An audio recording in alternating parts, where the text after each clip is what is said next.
Hi, I'm Taylor, and this is my presentation on the production of coffee for principles of microeconomics. The key inputs of coffee are, you guessed it, coffee beans. Coffee beans are actually the seeds of the coffea plant. When they're roasted, ground, and added to boiling water, a drink loved around the world is created. The production process of the beans starts when the beans are planted and ends once the bean is distributed as either whole bean or ground coffee.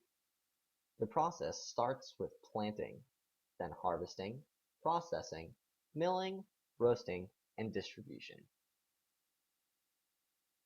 In the beginning, the beans are all planted together in a large bed.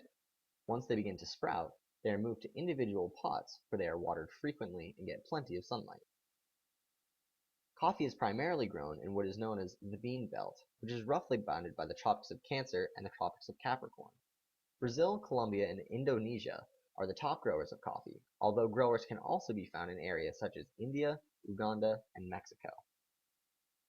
It takes on average a year, although sometimes up to two, before the plant will come into fruition and can be harvested. The coffea plant grows small red cherries, which need to be harvested in order to get the beans. There are two ways the cherry can be harvested. The first is strip picked. Strip picking can be done by hand or by a machine, and all the cherries on the plant are picked.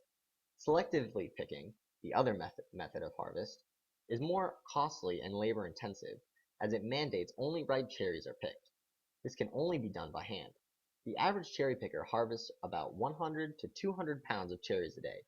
That's about 40 pounds of coffee beans. There are three ways to process the cherries: wet, dry, and semi-dry.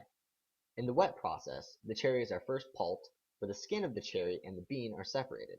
Next, the beans are sorted by weight, used by floating the beans, and by size in a large rotating drum. After being sorted, they are placed in a fermentation tank for up to 2 days. The beans are then rinsed and laid out to dry, either by a machine or being left in the sun.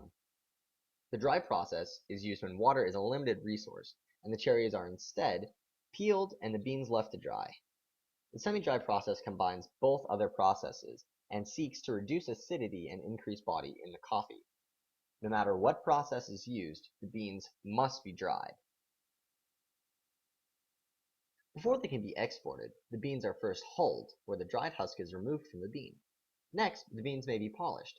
Polished beans are considered superior by some, but there's really no difference between polished and unpolished beans. The beans are rinsed once again and are now sorted by size and weight, if not done previously during the wet process. The beans are finally graded and evaluated for flaws, such as bad color. Any bad beans are removed. The beans, now called green coffee, are packed into jute bags and sent to the coffee roasters. Approximately 7 million tons of green coffee is produced worldwide every year.